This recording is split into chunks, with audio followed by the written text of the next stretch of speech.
係，大家好，咁咧今日就會同大家介紹一下 iPhone 4S 升級咗 iOS 9.3之後咧佢嘅運行速度㗎。咁首先咧就同大家睇一睇啊。咁今日咧 Apple 就發布咗iPhone SE 啦，同埋9.7寸 iPad Pro，咁同時間就推出咗 iOS 9.3啦、OS X 10.11.4同埋呢個WatchOS 啊、tvOS 嘅更新版嘅。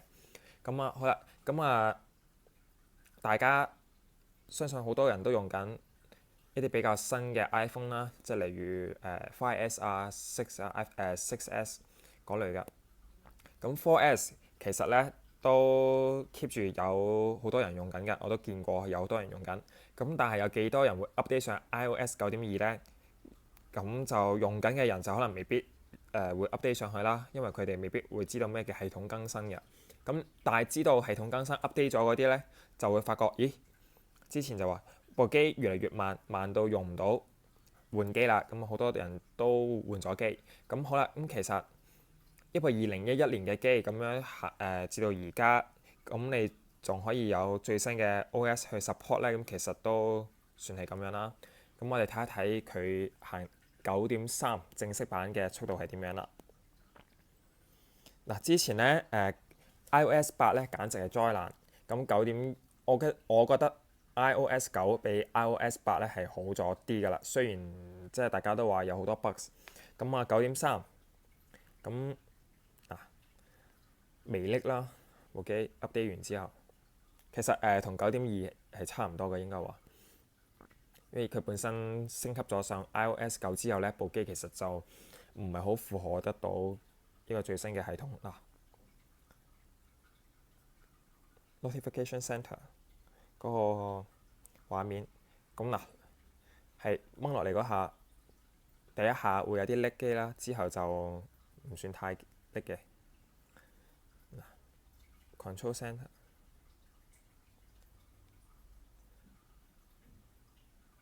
嗱，咁其實都唔算好窒嘅，即係第一下啦，第一下撈落去可能會差啲，咁之後其實就影響都唔會話咁明顯㗎。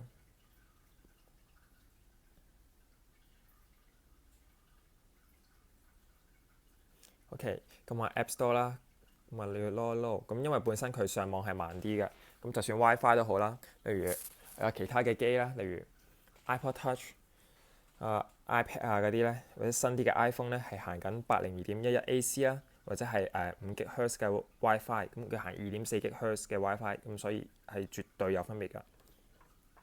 咁另外咧就係可能有對比咁樣咧，就見到其實咧舊機 4S Screen 嘅顏色咧係冇咁多㗎，佢比較上好似慘白啲啦，有對比就發覺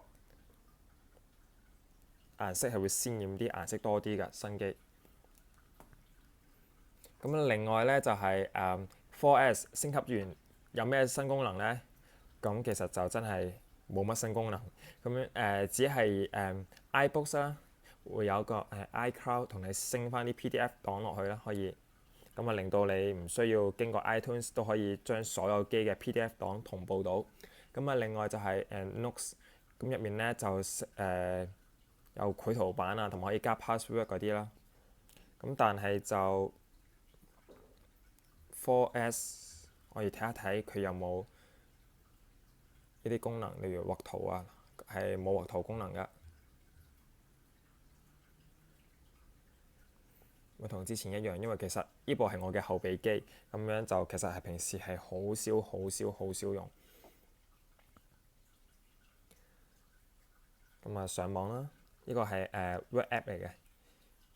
咁iOS 9咧其實都依然咧就 Apple 就移除咗嗰個叫 Startup Image。咁其實咧我哋舊機即係例如 iOS 8啊，或者之前嘅 iOS 咧update 上去之後咧，咁其實咧就算 update 完咧，咁可以 keep 住我一個起始嘅畫面啦，即係好似大家開啲 Apps 咧會有一個logo 啊其他咁樣嘅。咁但係 iOS 9升級咗之後咧就冇咗嗰個畫面嘅。變得白色一片。咁我亦都 send 個 email 問 Apple 啦，咁其實佢就冇乜回應㗎。好，我哋開多一兩個 app 先。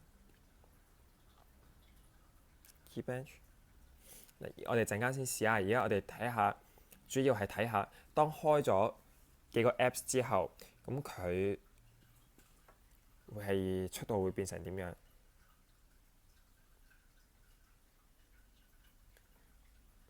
嗱，誒，估唔到喎！大家見唔見到？嗱，個畫面嗱，可以一下就去到第一個畫面啦，主畫面啦。嗱，之後嘅畫面嗱，其實咧都順暢㗎，好快㗎，比想象中快。因為之前咧係會試過拎幾下咧，咁佢先至顯示到個畫面㗎。咁而家係比之前順暢咗啲啦。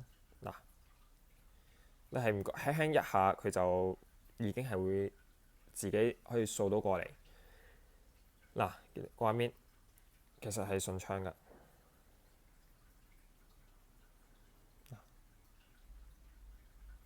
OK，咁啊比預期好咗啲啦。好，跟住我哋咧就睇下 Geekbench。Geekbench 嘅跑分應該就可能冇乜大分別嘅。咁因為咧大家都見到啦，之前其實喺就算 iOS 8啊、iOS 9咁上到嚟咧，咁就算佢去到 Low Power Mode，咁其實咧低電量模式咧，佢 Apple 都係冇將佢 CPU 速度減慢，因為如果再將佢速度減慢啲咧，去慳電咧，其實就大家都可以唔使用部機㗎啦。你純粹一部功能機咁啊，連打電話都有拎機嘅情況。咁所以咧就算我哋開咗低電量模式，咁其實佢嘅速度跑分咧，其實都冇分別㗎。咁就可能喺其他功能上面咧，就令到佢慳電啲啦，即係例如個 screen 較暗啲等等㗎。咁我哋喺等緊佢去跑分嘅同時，咁我哋就睇一睇其他裝置啦，即係例如iPod Touch 第6代，咁睇下9.3嘅新功能。嗱，咁樣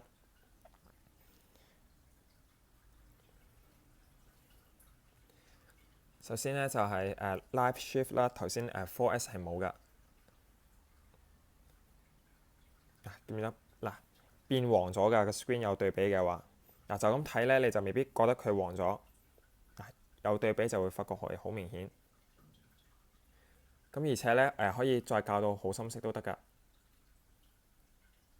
嗱，喺度設定顯示器及亮度呢度，咁佢 Live Shift 呢度咧就會有 Auto 跟時間啦，然之後佢會手動啱啱我手動開咗啦，或者佢可以用根據日出日落去自動去轉啦，或者你自己 set 時間都得㗎。咁另外就係嗱，見唔見到？慢慢轉嘅佢會，然之後可以手動去調深色啲、淺色啲。但係咁深色，我覺得可能大家望落去睇嘢，其實反而會有困難。咁係咪真係對眼有好處呢？因為當睇嘢有困難呢，其實隻眼會更加集中精神去望，咁其實就未必有幫助㗎。咁微暖啦，同呢啲紙質書咁顏色差唔多咧，咁就覺得就 OK 嘅。咁呢個就 default 咗嘅顏色，咁其實都可以接受啦。